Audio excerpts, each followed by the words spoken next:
Pada sharing saya sebelumnya, kita bicara tentang satu hal mendasar.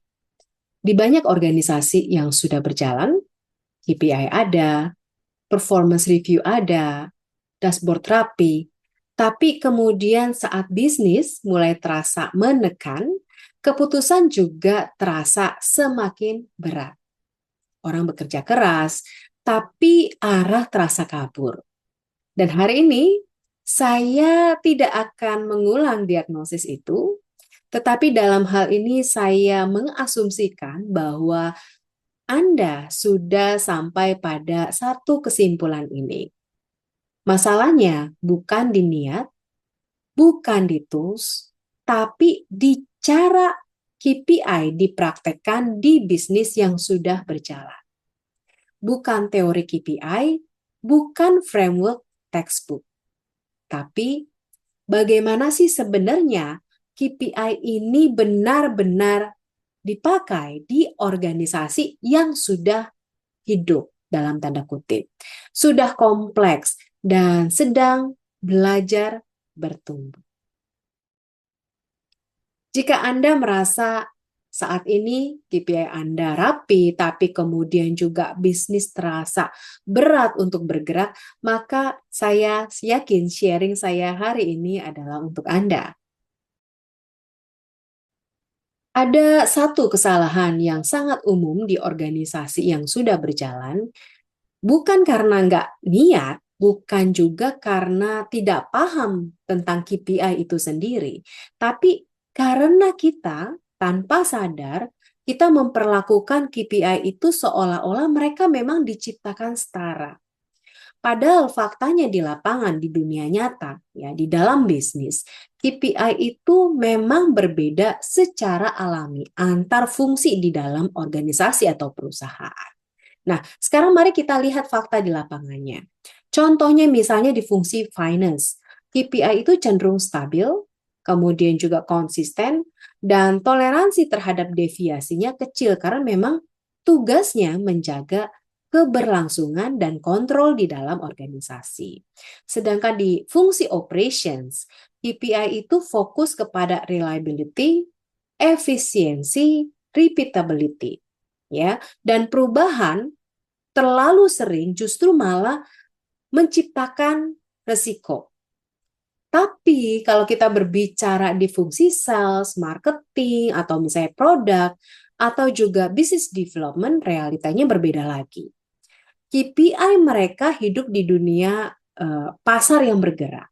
Lalu kemudian eksperimen yang memang tidak selalu berhasil.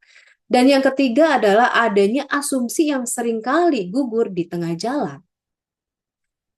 Menuntut KPI yang sama dan kaku di semua fungsi malah bukan menciptakan sebuah disiplin organisasi. Tapi sebaliknya ini menciptakan yang namanya distorsi perilaku. Orang di fungsi adaptif belajar satu hal. Udah deh, jangan jujur terlalu cepat. Nggak usah mengubah narasi. Nggak usah ambil resiko yang nggak aman buat KPI kita. Dan ini seringkali tidak disadari oleh para manajemen puncak atau CEO. Karena dashboard tetap terlihat hijau.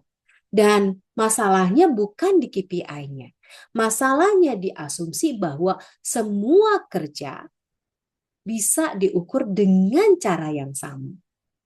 Di organisasi yang lebih matang, maka perbedaan ini mungkin tidak dianggap sebagai sebuah masalah dan justru diakui memang sebagai sebuah realita kerja. Karena sesungguhnya organisasi yang matang ini paham menyamakan semua KPI tidak membuat organisasi solid. Ia hanya membuat organisasinya terlihat rapi, tapi malah kehilangan kecerdasan adaptifnya. Dan dari sinilah banyak keputusan kemudian mulai terasa berat. Bukan karena orangnya tidak capable, tapi karena memang sistem performanya tidak lagi selaras dengan cara bisnis yang benar-benar bergerak. Dan disinilah peran HR sering masuk tanpa pernah benar-benar dibicarakan secara jujur. Karena ketika KPI di lapangan saling bertabrakan, yang paling terdampak pertama kali bukan bicara tentang angka. Yang terdampak pertama kali adalah manusia yang menjalankannya di dalam organisasi yang harus mengeksekusi keputusan-keputusan itu. HR diminta menjaga engagement di tengah prioritas yang berubah-ubah. Lalu kemudian HR juga diminta untuk memperbaiki kolaborasi di tengah KPI yang malah mendorong terjadinya silo. HR diminta menilai performa organisasi yang belum sepakat atas keputusan mana sih sebenarnya yang ingin dimenangkan. Sehingga dalam hal ini performance review akhirnya dijalankan seolah-olah organisasinya stabil. Seolah-olah trade-off-nya sudah jelas nih di dalam organisasi. Seolah-olah semua orang, semua karyawan bermain di permainan yang sama. Padahal kalau kita bicara faktanya, kenyataannya di lapangan sebenarnya enggak. Satu fungsi dihargai karena berani mengambil resiko. Fungsi lain malah dihukum karena nggak cukup patuh terhadap prosedur. Satu leader dipuji karena agresif mengejar target. Lalu leader lain dinilai buruk karena apa? Karena tidak menjaga stabilitas. Dan di sini malah yang terjadi adalah HR diminta menuliskan penilaian objektif di atas sebuah realita yang sebenarnya tidak pernah objektif sejak awal. Jadi di titik ini, performance review kemudian berubah fungsi. Bukan lagi sebagai alat penyelarasan, tapi malah jadi alat legitimasi. Legitimasi atas keputusan yang sudah terjadi. Legitimasi atas konflik yang tidak pernah disepakati. Legitimasi atas trade-off yang tidak pernah dibicarakan di depan.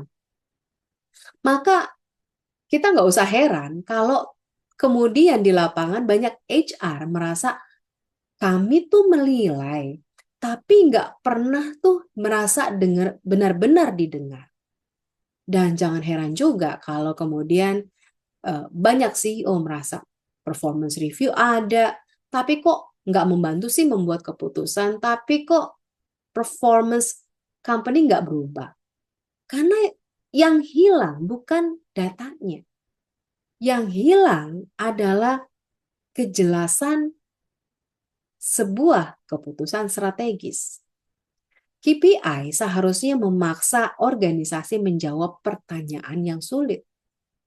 Di fase ini, kita tuh sebenarnya memprioritaskan speed atau accuracy sih. Kita mengejar growth meski marginnya tertekan, atau malah sebaliknya. Kita ingin stabilitas hari ini, atau sebenarnya kita mau kapasitas untuk scale besok. Tanpa jawaban ini, maka di sini HR sebenarnya secara jujur tidak punya landasan untuk mendesain sistem performa yang adil. Akhirnya, performance review hanya menjadi arsip. Rating hanya menjadi angka. Feedback hanya menjadi formalitas. Dan yang lebih berbahaya adalah orang-orang terbaik malah mulai bingung.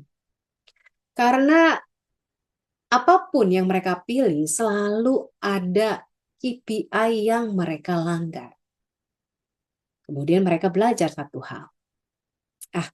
Yang penting bukan harus membuat keputusan yang terbaik, tapi gimana membuat keputusan yang paling aman secara politik di perusahaan.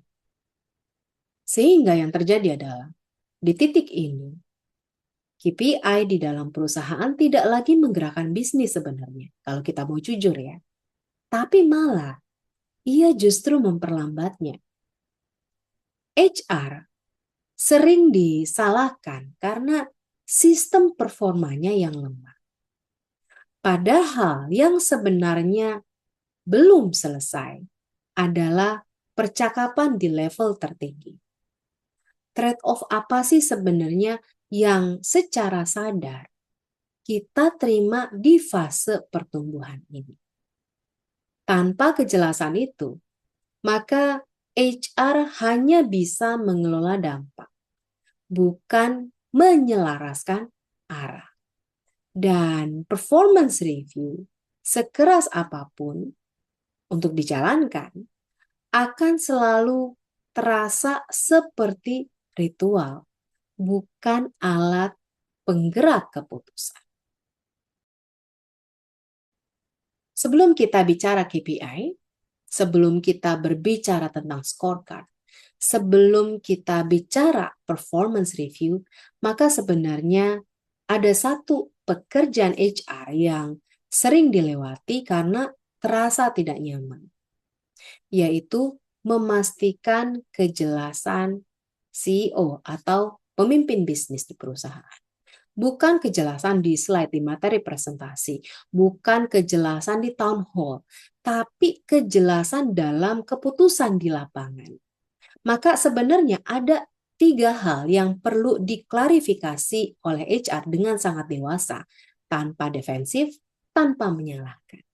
Yang pertama adalah trade-off utama di bisnis di fase ini. Maka HR perlu berani bertanya, di 6 sampai 12 bulan ke depan, apa yang boleh dikorbankan demi yang lain. Karena setiap KPI selalu membawa pilihan. Dan pilihan yang tidak disadari akan menjadi konflik di lapangan. Maka kalau di sini seorang CEO menginginkan speed, maka HR nggak bisa lagi tuh mendesain KPI yang menghukum error-error kecil di lapangan. Kalau misalnya CEO menginginkan stabilitas, maka HR juga nggak bisa yang namanya menilai agresivitas sebagai indikator utama dari performa. Tanpa kejelasan ini maka ya betul KPI akan terlihat lengkap, tapi malah saling membatalkan. Yang kedua, keputusan apa sih sebenarnya yang ingin didorong oleh KPI ini? Bukan apa yang ingin kita ukur. Tapi keputusan apa sih yang ingin kita percepat? Apakah KPI ini ingin mempercepat promosi atau menahan orang yang salah di posisi kritikal? Atau mengalihkan investasi? Atau menghentikan inisiatif yang tidak relevan? Kalau KPI dalam hal ini tidak mengubah keputusan apapun, maka dalam hal ini performance review hanya akan jadi sebuah dokumentasi. Dan faktanya HR sering terjebak menyempurnakan alat ukur. Benar nggak? Padahal sebenarnya kalau mau jujur, yang dibutuhkan organisasi itu adalah sebuah keberanian untuk memutuskan. Yang ketiga, perilaku kepemimpinan apa yang tidak lagi ditoleransi. Nah ini bagian yang paling sensitif dan justru paling menentukan. HR di sini perlu tahu perilaku mana sih yang dulu ditoleransi, tapi sekarang harus dihentikan karena organisasi memang sudah berbeda. Misalnya, keputusan sepihak yang dulu misalnya cepat, kini menghambat scale. Lalu, hero culture yang dulu menyelamatkan, kini menciptakan ketergantungan. Selanjutnya, multitasking yang ekstrim, yang dulu tuh dibanggakan, kini malah merusak fokus. Tanpa kejelasan ini, lagi-lagi, performance review akan selalu ambigu. Karena orang dinilai dengan standar lama di organisasi yang sebenarnya sudah berubah. KPI tidak gagal karena metriknya salah, tapi KPI jadi gagal karena konteksnya tidak pernah disepakati. Dan tugas HR di sini bukannya kemudian meminta izin, tapi harus mendesain kejelasan tersebut.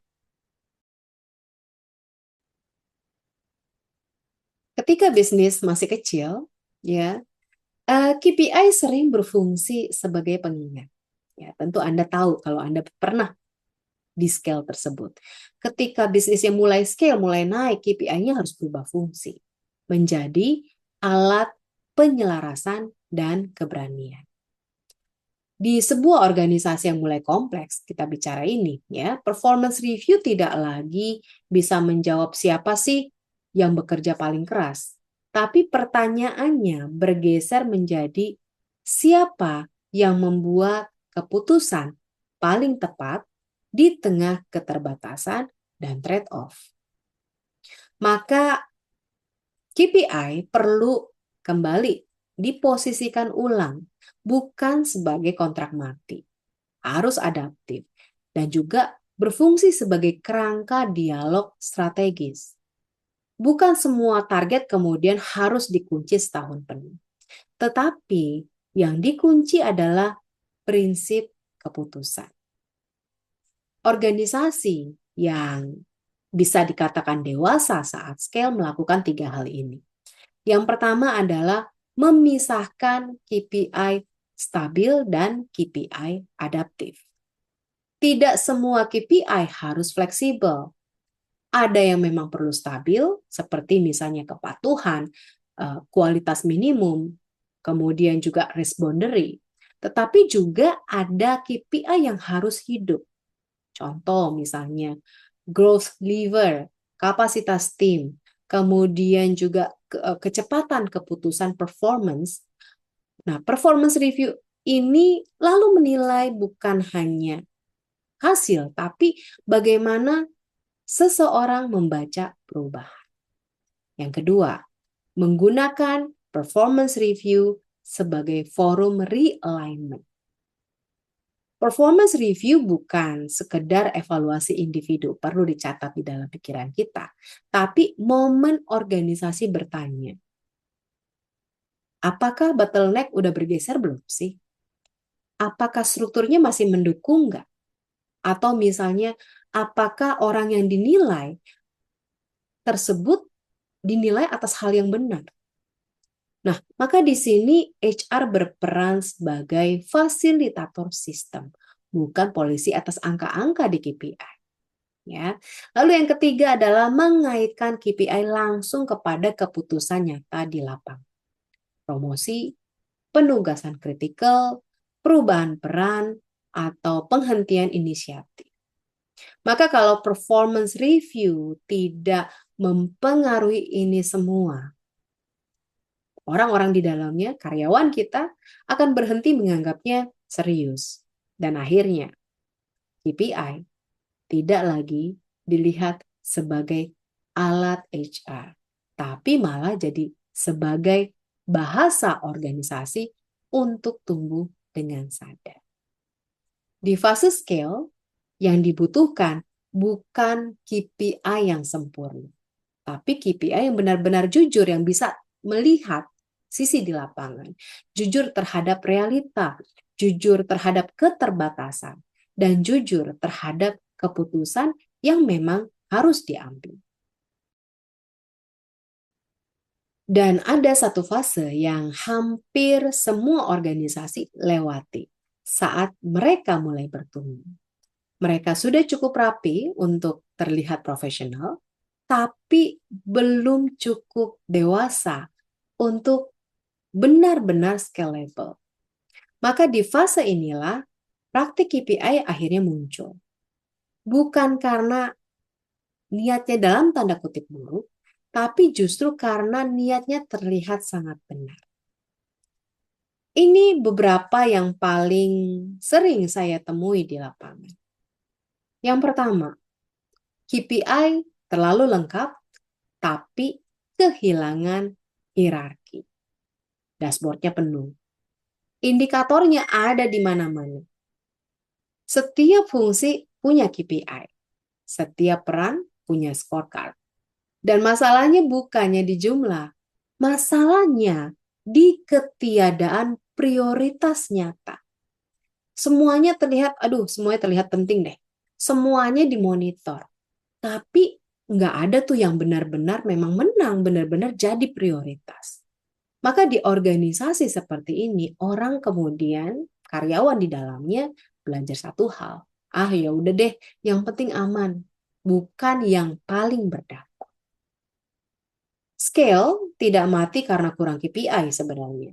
Tapi scale ini mati karena memang tidak ada keberanian memilih mana sih yang boleh dalam tanda kutip kalah atau tidak diprioritaskan.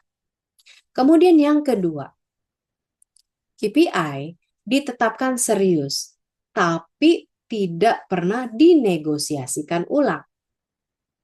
Awal tahun, ya, KPI dibahas panjang. Alignment lintas fungsi. Kemudian juga komitmen dibuat. Di tengah tahun, realitanya kan berubah, benar nggak? Tapi faktanya KPI tetap diperlakukan seperti kontrak moral yang tidak boleh disentuh. Dan akhirnya yang terjadi adalah organisasi pura-pura mengejar KPI. Ngalami ini? Sementara keputusan sehari-hari berjalan dengan satu logika yang berbeda. Dan ini sebenarnya bukan disiplin, tapi ini adalah disonansi yang dilembaga. Organisasi yang siap scale tidak takut meninjau ulang KPI. Ya, catat ini. Mereka takut menjalankan KPI yang sudah tidak relevan. Ketiga, KPI individu dipakai untuk masalah sistemik. Ketika kolaborasi macet, yang diperbaiki adalah KPI individu. Pasti ada yang merasakan ini. Ketika keputusan lambat, yang ditekan adalah produktivitas personal. Lalu kemudian ketika arah tidak jelas, yang diminta lebih kepada ownership. Dan ini kesalahan klasik. KPI individu tidak akan menyelamatkan struktur yang tumpang tindih. Tapi ini hanya akan membuat orang saling bertahan. Scale membutuhkan keberanian, yaitu keberanian mengakui bahwa tidak semua masalah diselesaikan di level pribadi, di level karyawan. Lalu kemudian yang keempat, performance review ada, tapi keputusannya tidak bergerak. Ini yang menurut saya yang paling merusak kepercayaan. Review dilakukan, feedback juga dikumpulkan, kemudian rating juga dibahas, tapi setelah itu promosi tetap begitu-gitu saja. Penugasan kritikal juga nggak berubah. Orang yang sama tetap di posisi yang sama. Dan pelan-pelan kemudian organisasi belajar. Performance review hanyalah sebuah ritual. Dan ketika ritual tidak diikuti oleh keputusan, maka orang berhenti untuk jujur. Kelima, KPI dianggap objektif. Padahal konteksnya tidak pernah jelas. Ya, angkanya terlihat rapi, skornya terlihat adil. Tapi konteksnya berbeda. Satu tim menghadapi pasar yang jauh lebih kompleks. Satu peran membawa resiko yang jauh lebih besar. Dan satu fungsi menanggung keputusan yang tidak populer. Tanpa konteks, maka di sini KPI hanya menciptakan satu ilusi fairness atau keadilan yang justru malah merusak trust. Scale tidak membutuhkan keseragaman. Ia membutuhkan keadilan yang sadar konteks. Maka di titik ini, biasanya muncul satu pertanyaan yang sangat manusiawi. Kalau KPI kita memang belum matang, apakah artinya kita harus bongkar semuanya dari nol? Di sini jawaban jujurnya adalah tidak perlu. Karena organisasi yang sedang berjalan tidak butuh yang namanya revolusi KPI. Mereka hanya butuh satu penyesuaian yang tepat sasaran. Dan perbaikan KPI yang dewasa hampir selalu dimulai bukan lagi dari angka, tapi dari keputusan. Pertama, tentunya mulailah dari KPI yang benar-benar dipakai dalam mengambil keputusan. Latihan pertama ini sederhana, tapi jujurnya nih, ini sering mengganggu. Tanya ke leadership team deh, KPI mana sih yang benar-benar kita lihat saat kita harus memilih, lanjut, atau berhenti. Fokus atau tunda. Tambah resource atau kita tarik rem. Bukan KPI yang ada di dashboard, tapi KPI yang mengubah keputusannya. Dan biasanya jawabannya hanya 3-5 indikator. Dan itu bukan kegagalan desain.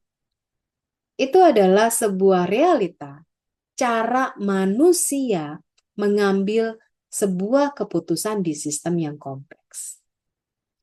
Perbaikan KPI dimulai dengan mengakui indikator yang benar-benar hidup sebenarnya. Yang kedua, tetapkan KPI utama per fungsi, bukan KPI seragam. Kesalahan umum saat scale adalah menyamakan semua fungsi atas nama fairness. Padahal realitanya sales hidup dari speed dan conversion, sedangkan operasional hidup dari reliability dan cost. Product hidup dari learning speed.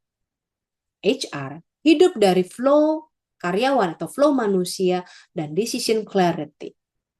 Memperbaiki KPI bukan berarti menyeragamkan, tapi malah justru sebaliknya.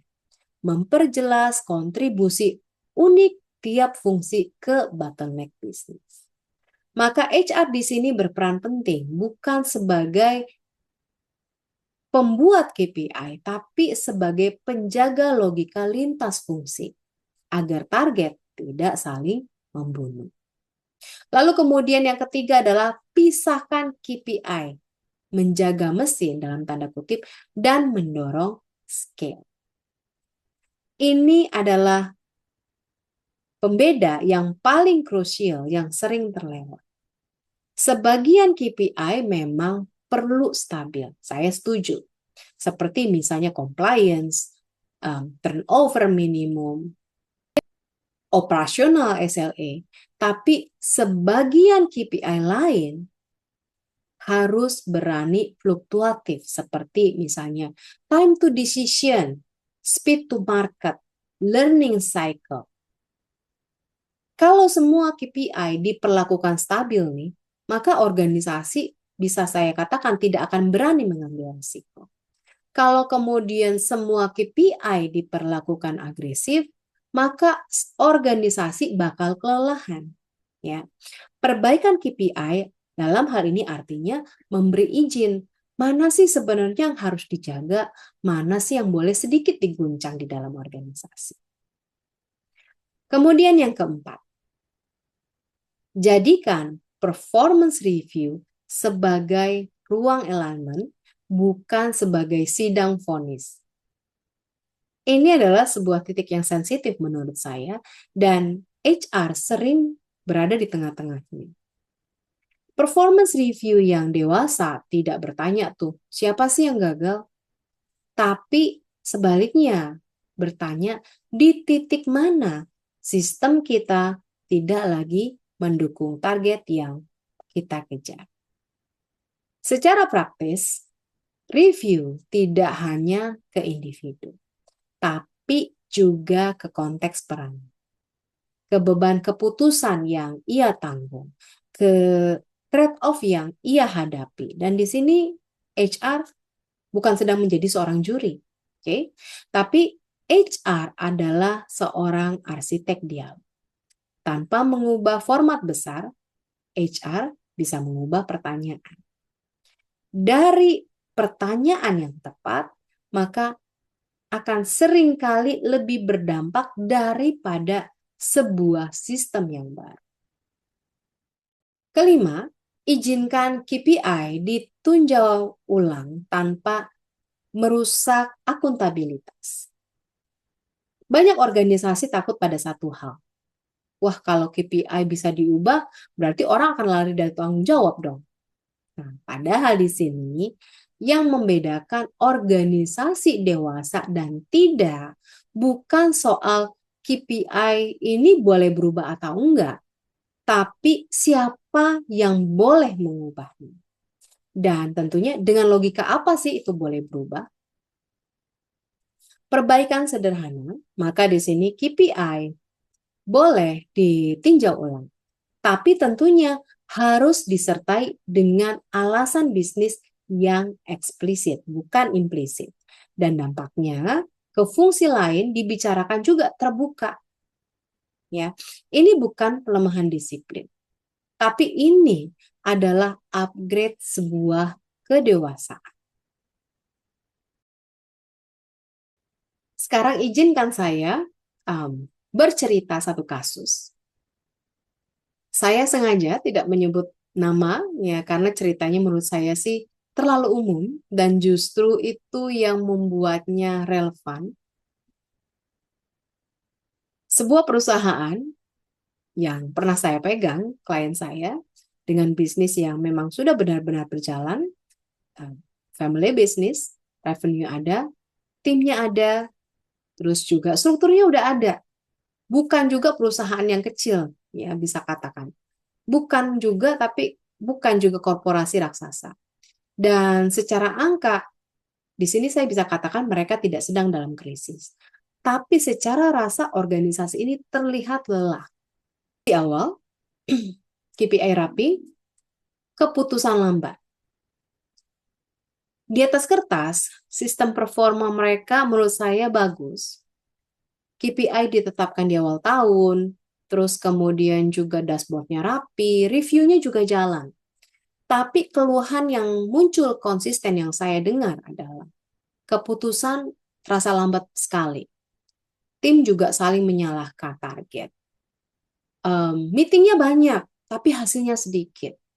Lalu orang HR kelelahan menjembatani ekspektasi.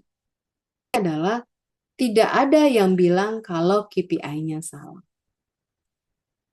Maka yang terasa salah di sini adalah kita seperti bekerja keras, tapi kok arah geraknya nggak sinkron ya?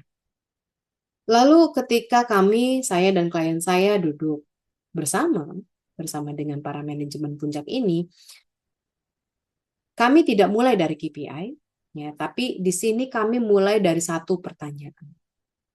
Kalau boleh jujur, di mana sih sebenarnya bottleneck bisnis Anda hari ini? Dan ternyata jawabannya bukan di revenue, bukan di market, tapi jawabannya adalah di kecepatan pengambilan keputusan lintas fungsi. Masalahnya adalah tidak satu pun KPI yang benar-benar mengukur ini. Fungsi sales dikejar angka, lalu fungsi operasionalnya dikejar efisiensi. Fungsi produk dikejar delivery. Lalu HR-nya sendiri dikejar engagement dan turnover. Semua KPI masuk akal, tapi tidak ada yang bertanggung jawab atas speed keputusan. Maka disinilah kami sadar bahwa sebenarnya masalahnya bukan KPI-nya yang terlalu sedikit, tapi KPI-nya tidak berbicara satu sama lain. Dan yang kami lakukan sengaja minimal, tidak ada ganti software, tidak ada rombak total KPI, tidak juga ada training yang besar-besaran. Tapi di sini kami hanya melakukan 3 hal kecil. Yang pertama adalah menambah satu KPI lintas fungsi, ya, bukan KPI individu, bukan KPI HR, tapi KPI organisasi, yaitu decision turnaround time untuk isu strategis tertentu. Bukan untuk menghukum tentunya dalam hal ini, tapi untuk membuat bottleneck menjadi terlihat di dalam bisnis. Lalu yang kami lakukan yang kedua adalah mengubah cara performance review. Review tidak lagi dimulai dari targetnya tercapai atau tidak, tapi dimulai dari di mana keputusan yang paling banyak tertahan dan siapa saja sih yang terdampak dalam hal ini. Nah, ternyata ini menggeser percakapan dari yang tadinya defensif menjadi kolaboratif. Lalu kemudian yang ketiga yang dilakukan adalah memberi mandat jelas ke HR. Di sini HR tidak lagi diminta jaga sistem ya supaya tetap rapi, tapi HR diminta untuk menjaga agar KPI tidak saling memulih. Itu saja. Apakah revenue langsung melonjak? Tentunya enggak. Apakah semua masalah hilang? Enggak juga. Tapi dalam 3-4 bulan ke depan, satu hal yang menurut saya berubah nyata adalah keputusan jadi lebih cepat dan konflik juga jadi terlihat lebih jujur. Tentunya juga berpengaruh kepada jam meeting. Meetingnya jadi berkurang. Prioritasnya juga jadi lebih jelas. Dan HR untuk pertama kalinya tidak lagi jadi penengah kelelahan di dalam lintas fungsi, tapi malah menjadi fasilitator alignment. Nah, yang menarik adalah di sini mereka tidak merasa mengganti sistem KPI, tapi mereka merasa akhirnya menggunakan KPI tadi yang sudah dibuat untuk hal yang memang seharusnya. Dan saya percaya kasus ini penting untuk saya share karena di sini menunjukkan satu hal. Organisasi yang dewasa tidak memperbaiki KPI dengan membongkar semuanya. Mereka dalam hal ini memperbaiki cara berpikir di baliknya. Dan di titik itulah peran CEO atau pimpinan, HR, dan manajemen akhirnya kemudian bertemu. Jadi di sini mari kita tutup dengan satu hal kalimat sederhana. Masalah KPI jarang soal metrik, ya, tapi hampir selalu soal keputusan yang tidak pernah dibuat secara sadar. Organisasi tidak kacau karena orangnya tidak kompeten. Ia kacau karena terlalu banyak dibiarkan cukup masuk akal. KPI dibuat tanpa benar-benar menjawab. Keputusan apa sih yang ingin kita percepat? Konflik apa sih yang harus muncul ke permukaan? Trade-off apa sih yang harus kita terima sebagai organisasi? Dan di titik ini, HR sering berada di posisi yang paling sulit menurut saya. Diminta untuk menjaga sistem, diminta juga untuk netral, diminta untuk menenangkan juga. Tapi tidak pernah tuh diberi mandat untuk bertanya satu hal yang paling penting. Padahal saat bisnis mulai scale, ya, KPI dan performance review bukan lagi sebagai alat kontrol, tapi ia adalah alat alignment. Bukan untuk memastikan semua orang kemudian sibuk, tapi memastikan organisasi bergerak ke arah yang sama, tentunya dengan kecepatan yang tepat. Dan jika hari ini Anda merasa KPI terasa rame banget, tapi nggak menjawab apapun, terasa hampa, performance review juga jadi rutinitas, ya rutinitas administratif, kemudian HR kelelahan menjahit ekspektasi yang tidak pernah disepakati, maka itu saya bisa katakan itu bukan tanda bahwa Anda gagal. Tapi itu adalah sebuah tanda organisasi Anda tumbuh lebih cepat daripada desain sistemnya, desain yang sebenarnya. Dan menurut saya ini adalah kabar baik. Tentunya jika Anda bersedia berhenti sejenak dan berpikir ulang, bukan sekedar menambah metrik baru dan Saya sendiri tidak percaya bahwa semua organisasi itu butuh sistem KPI yang baru. Tapi saya percaya bahwa semua organisasi yang ingin scale perlu cara berpikir baru tentang KPI. Bukan lebih banyak angka, ya, tapi harus lebih jelas dalam hal keputusan. Maka kalau percakapan ini relevan, simpan video ini, ya, bagikan ke CEO atau HR leader Anda. Bukan untuk disetujui, tapi untuk didiskusikan. Karena sesungguhnya organisasi yang sehat bukan yang paling rapi KPI-nya, tapi sebenarnya yang paling jujur melihat konsekuensi dari pilihannya.